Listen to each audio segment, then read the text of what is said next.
Ikaze bakunzi ba Semugeshi bayingana dossier anarctique. Ibihe byiza nongeye kwifuriza intangira nziza z'icyumweru. Turi kuwa kabiri, turacyari mu minsi itangira icyumweru.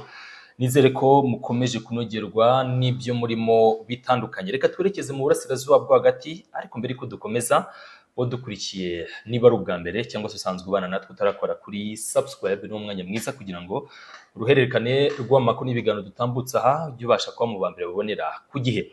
Ndahera kuri The Hormuz Reuters, igitangazamakuru Axios kiremeza ko umuyobozi w'ikirenga muri Iran Ayatollah Mojtaba Khomeini yaba yemereye delegation y'abanya-Iran ko yagize Islamabad muri Pakistan, ariko kugeza magingo ya muri aya masaha ashyira amanywa y'uyu munsi wa kabiri tariki 21 Mata, nta gitangazamakuru na kimwe muri Iran kiremeza ko cyangwa se itangazo official statement riremeza ko bohereje delegation yabo mu burasirazuba bwo hagati.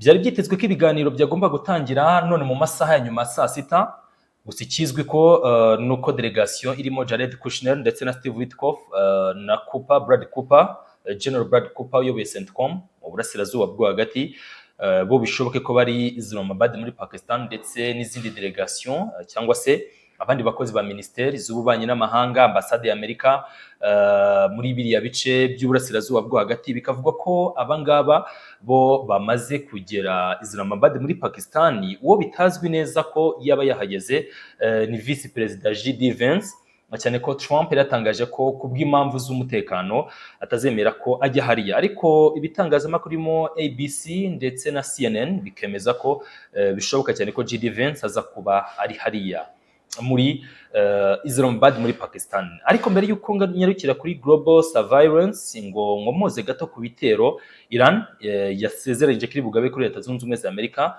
nitarekura bwa bwato bwa Tuska. Mu masaha y'umugoroba n'ubundi ingendo z'indege za Amerika ziva mu burasirazuba bwo hagati cyangwa se mu Burayi ziza mu burasirazuba bwo hagati zisa nk'izakoze igisa nk'ikiraro.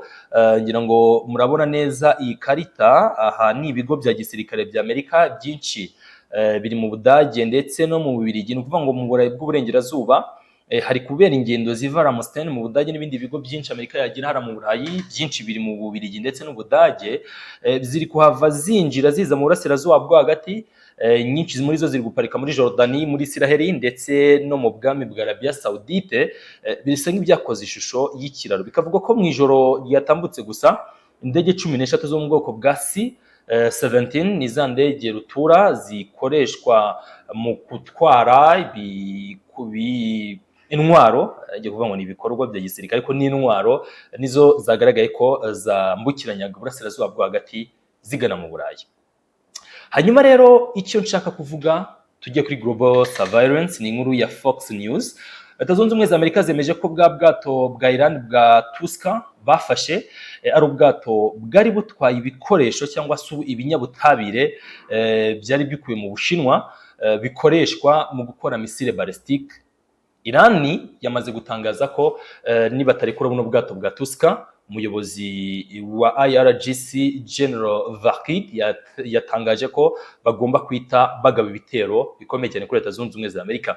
Iran yavuze ko ari buze kuba ingaruka zikomeye mu gihe Leta Zunze Ubumwe za Amerika zitaba zirekuye buriya bwato bwa Tuska, ndetse ngo burekurwe n'ibyari birimo byose, ubwo habe ziriya bira binyabutabire ndetse n'abakozi ba buriya bwato. Iran yavuze ko izi ngaruka ziri buze vuba kandi igiye kwita itangira kwihora, ndetse IRGC wa mutwe wa gisirikare undi butegetsi bwa Kisilamu muri Iran wemeje ko uri kwitegura ibikorwa bya gisirikare. Ni ibikorwa bya gisirikare biri kwitegurwa mu gihe uyu munsi rwose ushobora no kuba uwa nyuma ku gahenge cyangwa se kuri ultimatum Trump yari yahaye Iran.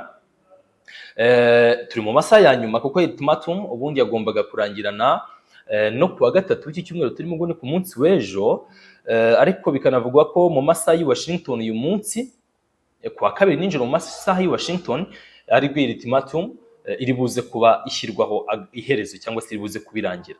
Iran nayo igasa nkaho yiteguye mu mpande ebyiri, ntituzi niba abadiplomate babo cyangwa se delegation ziri bwoherezwe mu burasirazuba bwo hagati, hanyuma Iran ikanateguza ibikorwa bya gisirikare bigomba kuraswa kuri Leta Zunze Ubumwe za Amerika mu gihe batari buze kurekura ubu bwato bwa Tuska ndetse n'ibinyabutabire bubirimo byifashishwa muri gukora misile balistike. Iyi Tuska rero yafashwe muri wikendi tuvuyemo byari dimanche. Iyi Tuska nibwo yafashwe, ifatwa igerageza guca mu kigobe cya Omani. Amerika murabizi ko yashyizeho ya blockade, yashyizeho barriere yo mu mazi, ubwo niyo yagiye ifunga hariya, irahafunga koko byo kubafunga. Iyi Tuska rero yafatiwemo mbere gato Amerika yasubije inyuma amato abiri ya Iran. Ubundi hari iyi Tuska bikanava ko ariko yabanje no kuraswaho, iraswa ariko mu cyumba twavuga gisa nk'ikibika nk'icyumba cy'ingufu cy'iyi Tuska, kuko ntabwo harashwe hose ukize kuraswa hose itwa bino binyabutabire byinshi muri byo binaturika cyangwa se ari by'ubumara, biba byarateje izindi ngaruka. Ndetse binakanavugwa ko buri amato yose acisha hariya ari guca muri kiriya kigobe cya Oman. N'ubundi Leta Zunze Ubumwe za Amerika ziri kuba zifite amakuru yuzuye ijana ku rindi ku mato yose atambuka muri kiriya gice. Ibi rero byose byaba bigaragaza ko ari faze y'intambara cyangwa se ari intambara nshya ishobora kuba igiye kwaduka mu burasirazuba bwo hagati. Ibi ni ibyo guhanga amaso no kureba cyangwa se kwitegereza no kubiha umwanya nyine ngo turebe ko hari ingaruka bishobora kugira mu buryo bumwe cyangwa se ubundi. Ni mu gihe rero n'ubundi mwomatanyirije hamwe n'andi makuru mu Burusiya, ngira ngo ku munsi w'ejo drone z'abanya-Ukraine byo masaha y'ijoro, drone z'abanya-Ukraine zarashe mu bice bitandukanye mbere mu Burusiya. Ngira ngo ikarita muri kuyibona, barashe mu bice byinshi ariko byegera n'ubundi mipaka Ukraine hana imbibi n'igihugu cy'Uburusiya. Ubwo ni za ntara ziri aho ngaho za Rostom, za ntara zegereye aha ngaha ku butaka bw'Uburusiya. Ngira ngo wenda twinjiye muri iyi karita turebe bimwe muri ibi bice byibasiwe. Ni agace ka Bryansk, Volgograd harashwe, ahitwa za Saratov ni mu gice cy'amajyepfo ashyira uburengerazuba bw'Uburusiya, Lipetsk, ahitwa Vorozheny, aha hose Kursk. Murabizi ko yari cya gice n'ubundi kijyanye na Sumi Ukraine yari yarashyizemo ingabo, ahitwa Kursk ndabona bagezeyo, Belgorod. Ibi bice byose by'Uburusiya, Rostov, aha hose izo oblast z'Uburusiya zagabweho ibitero bikomeye cyane na drone z'abanya-Ukraine. Ibi rero kubera ko babifashijwemo n'Uburayi, Trump ng'igisirikare cy'Uburusiya cyiteguye kurasa icyitwa site yose ya drone mu Burayi, ahitwa hiri hose mu Burayi, mu gihe Perezida Putin yabatanze itegeko. Ese turaza kubona Orushnik z'Abarusiya zoherezwa muri biriya bihugu byo mu Burayi? Twabona Orushnik z'Abarusiya, twabona Uburusiya bufata icyemezo nk'iki? Ibi ntago bizwi, ariko icyemezo gishobora gufatwa bitewe n'uko n'ubundi byemezo nabyo biri gufatwa ku rundi ruhande. Ubwo ndavuga bino bihugu byo mu burengerazuba bw'isi, cyane cyane ni European, bari gufata ibyemezo bigayitse byo kuba Uburusiya bwagabwaho ibitero mu buryo bumwe cyangwa se ubundi. Bikaba ibitero ariko nanone bishingiye cyane ku buryo bushya bw'intambara ziri kurwanwa mu Burayi cyangwa se mu burasirazuba bwo hagati. Ntibikiri ngombwa ko hoherezwa abasirikare, ahubwo hoherezwa drone. Nta nubwo bikiri ngombwa ko hoherezwa indege z'intambara zikosha miliyoni nyinshi z'amadolari. Drone igura hagati y'ibihumbi 20 kugeza kuri 50 by'amadolari.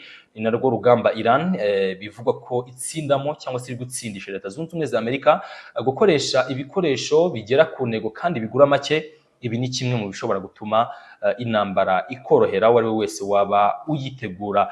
Ibi rero byose ni biri kubera mu Burayi. Izi ntambara zo mu burasirazuba bwo hagati zisa nko zibagije abantu ibiri kubera mu Burayi, ariko bishobora kuzana impact navuga ikomeye, bishobora kugira ingaruka zikomeye cyane. Munyemere rero mbashimire, mbabwire ko izi bari quick updates tuba turi kubagezaho. Nizere ko amakuru n'ibiganiro byacu nta kabuza biri buzokomeza kubanogera. Blessings over blessings.